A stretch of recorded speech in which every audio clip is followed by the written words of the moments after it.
Hello and good morning, friends. Welcome back to Empires and Puzzles. Another new day has brought us a brand new event again, and this time it is going to be the Temple Summon. Now, the Temple Summon will be featuring the heroes that they sort of highlighted in the Summer Solstice Summon that they did. So we had, let's see, these two guys. I think we remember them.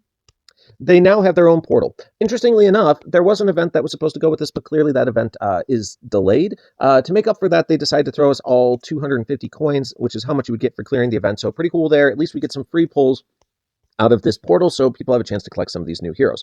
One thing of note, however, is that this portal is a little barren at the moment for anything other than Season 1. You do have these two new 5 stars. You have a 4-star here, a 3-star, so that's kind of fun. These two that we already saw featured that did get updated stats, and then nothing but Season 1 after that. So when you're pulling from this portal, you can highly suspect Season 1 will come, but if you are lucky enough to get these event heroes, congrats to you. Now, we are here to do a review of these guys, so let's go ahead and get into it, and we'll go ahead and start with this guy right here, Ustad Anand. I am going to slaughter these names. I am not particularly good at pronouncing names that I'm not familiar with, so just bear with me. This guy is going to be a yellow wizard of the Holy Family, so that's kind of fun. He can do a little extra damage. Then also he is of the Mahayoddha family. Okay, so just a reminder of what this family bonus actually does. It is for 1, 2, or 3 heroes, and what it does is it creates growth each turn. 100, 110, or 120 attack, and 100, 110, and 120 defense. So each turn, they are going to be providing themselves at least 100 attack and defense growth, which can get pretty crazy if you think about the fact that 6 turns in, when most of your Aether powers end, these guys are going to have an additional 600 attack and defense that other heroes won't have. So I do think this is a very, very strong family bonus. Probably one of the strongest ones in the game, and fantastic if you're able to get them. Now, let's go into our Aether Powers department. First one up is going to be mana on damage received. When this character receives damage from special skills or normal attacks, they receive a small amount of mana, and they can get a maximum of 10% mana gained each turn. This is just useful, right? Anytime they're hit by damage from specials or even tiles hitting them, they are going to go ahead and mana up a little bit, getting them faster to their specials and hopefully faster to wiping out some of your opponents. So pretty cool stuff there. Then down here, we have extra damage to minions and mega minions. This character does plus 150% damage to minions and mega minions. Wow. Okay, so why does this matter? Well, let's just take this guy and do some easy math. He's doing 355% damage with some pretty good stats. Let's say this guy is able to do 1200 as a rounded number. We'll say he does 1200 damage with his hit.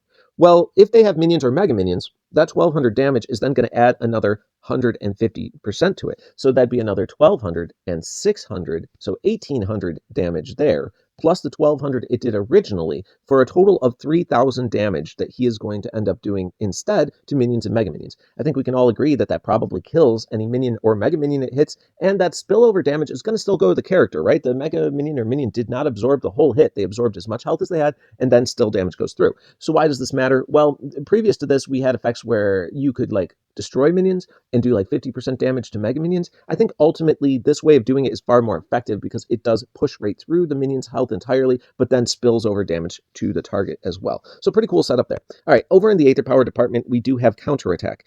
Counterattack is okay. For the first 6 turns, it's going to counterattack at 60% of the damage received. It's a moderate amount. It's not exactly overpowered, but it's still pretty cool, and also dissuades people from wanting to attack him up front, which is great for this character because of the fact that he is getting growth each turn. So he only gets stronger the longer you take to kill him. All right, so down here in the specials department, we have Ceremonial Qatar. I guess that's what he's holding in his hand. You can't really see it in this picture, but I'm going to guess that's what's off the rest of the graphic there. Hey, get back my picture. Okay, there we go. So what does this special actually do? It's going to deal 355% damage to all enemies. Then you're going to get a growth boon that says deals 2x extra damage for each point of modified attack. All enemies get negative 34% mana generation for 4 turns. All enemies are immune to new status effect buffs for 4 turns. Okay, so let's get into it. Why do we like this guy? Well, we spent a fair amount of time going over the passives and the Aether Power, which is all set up, I think, for this guy's success. This guy is going to do a pretty solid hit all at average speed, so don't downplay the amount of damage he's doing for you there. All enemies get negative 34% mana generation. That's probably what makes him super cool, right? I'd almost want to consider tanking a guy like this just because of the amount of damage that you can do up front and then put the mana debuff out as quickly as possible on defense. I think it would be interesting. Plus, they'd have to go into his counter attack, and yes, they would want to kill him quickly anyways. So in reality, maybe just do as much damage and effects with him as possible. But that's more of a raid scenario. In a war where you want more longevity, maybe you don't tank him, but I think he definitely can mess some raids up before they actually get him down. All enemies are then also immune to new status effect buffs. Another reason why I would want this effect off as quickly as possible in a defensive team, because not only can you slow their mana generation down, you can control the board state by not allowing them to buff as well. Pretty cool setup. I do like this guy. On a scale of 1 to 10, because we got to rate him here, I'm going to say, geez, I guess I'm gonna say a 9. I mean, I want to give him an 8, but in reality, I think this growth family bonus is just absolutely bonkers, right? Like, it really is such a cool ability that I think it's going to boost him from a standard 8 to a 9. There's nothing about this guy you don't want to work with. Like, he's not really like got a glaring hole anywhere. So 9 is probably the right place to put this guy. So congrats if you pull him. I'm going to review the other guy next. It just will be a separate video. I always try to do separate videos for them. And I look forward to seeing you there. Oh, by the way, if you like what I do, bottom right, there's a little button there. You can click it. It makes it easier to find me in the future. We'll see you next time.